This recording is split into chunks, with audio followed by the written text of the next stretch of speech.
Finally Jaganmohan Reddy ఎట్టకేలకు మేలుకున్నారండి. ఎందుకంటే ఇప్పుడు కొంచెం నిన్న మీటింగ్ ఏదైతే పెట్టి మంచి నిర్ణయాలైతే తీసుకున్నారని అయితే బూత్ స్థాయిలోకెళ్ళి కమిటీలు ఏర్పాటు చేసి అక్కడి నుంచి మనం సంస్థాగతంగా ముందుకు రావాలని అయితే ఆయన కోరుకున్నారు. అలానే మనం ఇంకా యుద్ధం స్టార్ట్ చేస్తున్నాం. మనం యుద్ధంలో గెలవాలని అయితే ఆయన అయితే ఆకాంక్షించారు. అలానే ఇంతకుముందు జగన్మోహన్ రెడ్డి చెప్పి జస్ట్ ఆయన మాట్లాడతాడు, గంట గాని 2 గంటలను మాట్లాడతాడు. ఆ తర్వాత జస్ట్ ఇంక వెళ్ళిపోతాడు తప్ప అక్కడున్న కార్యకర్తలు గాని, నాయకులు గాని మాటలు గాని సలహాలు అయితే తీసుకోడు. నిన్న మటుకు అక్కడ ఉన్న నాయకులు వచ్చిన వాళ్ళ మాటలు విన్నాడు ఓపికగా. వాళ్ళ సలహాలు కూడా తీసుకున్నట్టు తర్వాత తన నిర్ణయం తను అయితే చెప్పడం చూసాం. ఇది ఒక మంచి పరిణామం. అలానే మన ఎలక్షన్ ఓటమిలకి కారణాలు ఏంటనేది శోధించారు ఆల్రెడీ. మనం అంతకుముందు కూడా మాట్లాడుకున్నాం. ఏంటంటే చాలా వరకు సీట్లు మార్చడం కావచ్చు, లేకుంటే స్ట్రాంగ్గా ఉన్న నాయకుల్ని పక్కన పెట్టి కులాల ప్రాతిపదికన సీట్లు ఇచ్చుకుంటూ పోయాడు. ఇదిగో ఈ ఏరియాలో ఎస్సీ క్యాండిడేట్ ఎస్సీ ఓట్లు ఎక్కువ ఉన్నాయి, ఇక్కడ ఎస్సీకి ఇద్దాం. అలానే ఇక్కడ బీసీలు ఎక్కువ ఓట్లు ఉన్నాయి, ఇక్కడ బీసీకి ఇద్దాం. అలా ఓసీ ఉన్నారు, ఇక్కడ ఓసీలు ఎక్కువ ఉన్నారు, ఓసీకి ఇద్దాం. ఇలా రకరకాలుగా అని చాలా కొత్త మంది కొత్తలకు ఇవ్వడం కావచ్చు, లోకల్గా స్ట్రాంగ్గా ఉన్న నాయకులకి సీట్లు ఇవ్వడం కావచ్చు, లేకుంటే వేరే పర్సన్ తీసుకొచ్చి ఇక్కడ పెట్టడం కావచ్చు. అంటే మీకు ఎగ్జాంపుల్ చూసుకుంటే అనిల్ కుమార్ యాదవ్ ఉన్నాడు. నెల్లూరులో చాలా స్ట్రాంగ్ పర్సన్. అక్కడ ఉంటే అతను గెలిచేవాడేమో ఎమ్మెల్యేగా, లేకుంటే ఎంపీకి కూడా గెలిచేవాడేమో. అతను తీసుకొచ్చి నర్సరాపేటకి ఎంపీగా పోటీ చేయడం కావచ్చు, లేకుంటే విడుదల రజనీని చిలకలపేటను తీసుకెళ్ళి గుంటూరు 2లో పోటీ చేయించడం కావచ్చు.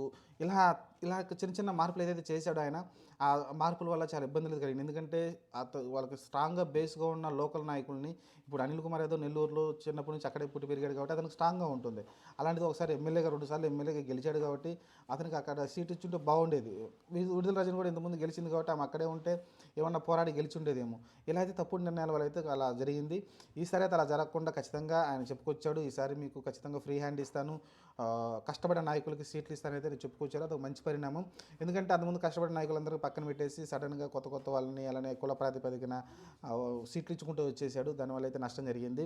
ఎందుకంటే ఒక ఏరియాలో ఇప్పుడు ఎస్సీలు ఎక్కువ, బీసీలు ఎక్కువ ఉన్నప్పటికీ అక్కడ ఓసీ క్యాండిడేట్ స్ట్రాంగ్గా ఉన్నాడనుకుంటే ఆ నాయకుడికి ఇవ్వాల్సి ఉంటుంది. ఎందుకంటే ఆ నాయకుడు అక్కడ కష్టపడి తిరిగి ఎస్సీ ఓట్లు కానీ బీసీ ఓట్లు కానీ తీసుకురాగలడు. కానీ అలా కాకుండా అక్కడ వాళ్ళు ఎక్కువ కులం చూసి కులం ప్రాతిపదికన వాళ్ళు ఎక్కువ ఓట్లు ఉన్నాయి కాబట్టి వాళ్ళకి ఇవ్వాలనుకుంటే అప్పుడు తెలిసి ఈ ఆంధ్రప్రదేశ్ రాష్ట్రంలో ఒక్క ఓసీకి కూడా సీట్ వచ్చే అవకాశం అయితే కనిపించదు మీకు. ఎందుకంటే ఎస్సీ బీసీలో ఎక్కువ ఉంటారు, దాదాపు ఎక్కువ మోర్ దెన్. అలాగే మీరు ఓసీలు తీసుకుంటే చాలా తక్కువ పర్సెంటేజ్ అయితే కనిపిస్తూ ఉంటారు. అందులోనూ కమ్మారెడ్డిలో అసలు చాలా తక్కువ ఉంటారు. అలాంటప్పుడు మీకు అసలు రెడ్డికి కానీ కమ్మకి కానీ అసలు సీట్లు వచ్చే అవకాశం ఉంటుంది, ఎమ్మెల్యే సీట్లు కానీ ఎంపీ సీట్లు కానీ. కాబట్టి కొంచెం ఈ రాజకీయాలు ఇవన్నీ వర్కౌట్ కావు. జగన్మోహన్ రెడ్డి అయితే ఫైనల్గా దాన్ని అయితే అర్థం చేసుకుని అనుకుంటున్నాను నేనైతే ఈ 2024 ఎలక్షన్లతో అయితే. మరి చూద్దాం, మరి ఫ్యూచర్లో అయితే ప్రస్తుతం అయితే కొంచెం స్ట్రాంగ్గానే కొన్ని నిర్ణయాలు తీసుకుంటున్నాడు. మనం యుద్ధాన్ని మొదలెడుతున్నాం. ఈ యుద్ధంలో మనం గెలిచేంత వరకు విడనాడకూడదని భూస్థాయి నుంచి అందరూ పోరాడాలని అయితే ప్రతి ఒక్కరికి అయితే సంస్థాగతంగా ఏదైతే భూస్థాయి నుంచి అందరూ కూడా మన పార్టీ కోసం కష్టపడాలని అయితే చెప్పుకొచ్చారు. అలానే కష్టపడ్డ ప్రతి ఒక్కరికైతే ఫలితం దక్కుతుందని అయితే ఒక భరోసా అయితే ఇచ్చారు జగన్మోహన్ రెడ్డి.